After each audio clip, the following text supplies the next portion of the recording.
This video is going to be how to take care of your baby bearded dragon. This is a leatherback red het hypo, I think is what they called her. Not really sure on all the specifics, colors, and names, but we are working on it. I'm trying to learn more as I go along, which is one of the reasons why I wanted to do this video, because I know how overwhelming it can be to find a brand new animal and a brand new interest that you like and not know anything, or have a multitude of videos out there that you can't trust or don't know who to trust. So this is one of the reasons why I want to do this. So this is her basic setup of what she has, and as you can see, it's a very small cage, which is why we have smaller lights, smaller wattages and things like that. But she'll only be here in maybe a month and a half, and then we'll end up moving her over to something bigger. And when we have babies, the babies will go in here for a few days before they find new homes, or a few weeks before they find new homes. So we have her hot side, which is 100 degrees. This is her little perch where she basks in the hot side.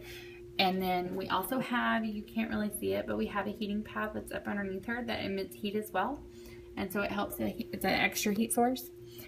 And then her cool side is right at 80, I would say probably 87. It can go up to 90, but I'm sure if we switch the humidity one with the thermometer one, she would have more like 80 on the cool side. So let's talk light source, heating sources first. So the daylight lamp is blue, and it does the UVA, the daylight, and the heat source.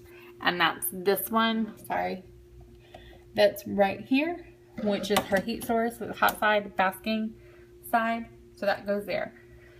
Since this is a smaller cage, on my other ones, I have this bulb sitting right next to the heat source because it's a sun bulb and sun source, like the artificial sun.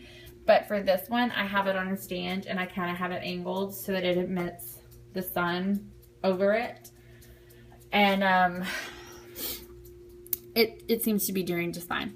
It's not, I mean, it's not a perfect setup, but it's good enough for her for the next month or two, before we move her over. So then the next thing I want to talk about is the substrate.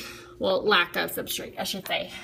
The green mat. When I first got my other bearded dragon, well, we have 3, but when I got my first baby one, they sold me a substrate to go down that could have killed her, could have choked her. And so I'm glad I did my research before I put it down and put her in there. Because if they eat something and they get a piece of sand or a piece of whatever, bark, whatever kind of substrate that you put in there, they could choke. So you could use paper towels if you want to. Paper towels is a super economical way to do it. You'll just have to change them out multiple times. This, if she poops, I will just take a little piece of paper towel or toilet paper, take it out, and then leave it. And once a week, I'll take it out, clean it, sanitize it, and put it back in. It's actually better if you have 2 of them, and then you can just take one out, put one in, and clean the other one, and do that every time. So, but either way, that's really important. You don't want to put anything down that she could eat and choke from. And then the next thing will be, you have 2 dustings. They're like powder that you want to put on your food sources. So you have a calcium powder, and then you have a multivitamin powder. The multivitamin powder you only need to use once a week. The calcium you need to use every time you feed them. So here is what I'll show you. I don't like crickets, but I still will give them an option of crickets. If you can see, that's a roach right there. And it still has the dusting on it. If you look at the cricket, it doesn't. Plus, the crickets like to eat all of her veggies. And I don't know, they just annoy me. And I think roaches are a better protein source anyways. But like I said, everybody says if you don't feed them crickets, they're liable not to last longer. So I've given her an option. But as you can see, there's no other roaches except for that one. So she's decided she likes roaches too. In her veggie bowl, there are zucchini and kale that are dusted. Everything that you feed your bearded dragon needs to be dusted. They need that calcium. They need the extra everything. It comes from the the sunlight and the heat source that you're giving them, but they also need it from the powder. So that's kind of the basic feeding necessity. They will eat 10 to 20 crickets a day as babies. They eat about 80% protein.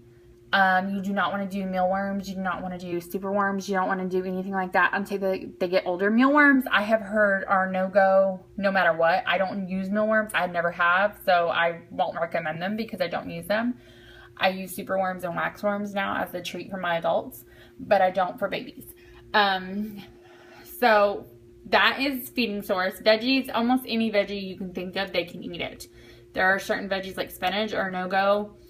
I've even tried to feed mine spinach and they are just like, nope, we don't want it. So, you know, and you need a water source in here. She can't drink it, but she might swim in it to help shedding. They will shed every time they grow. There is a spray bottle that I have with just room temperature water, and I will, you know, hold it up here, spray her. You see, I'll hold it up here and I'll spray her every 4 to 6 hours because she'll absorb the water through her skin.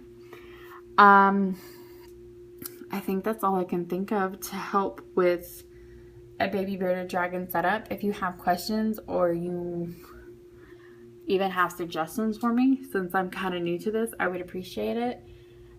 Thanks so much for watching my video. Have a great day.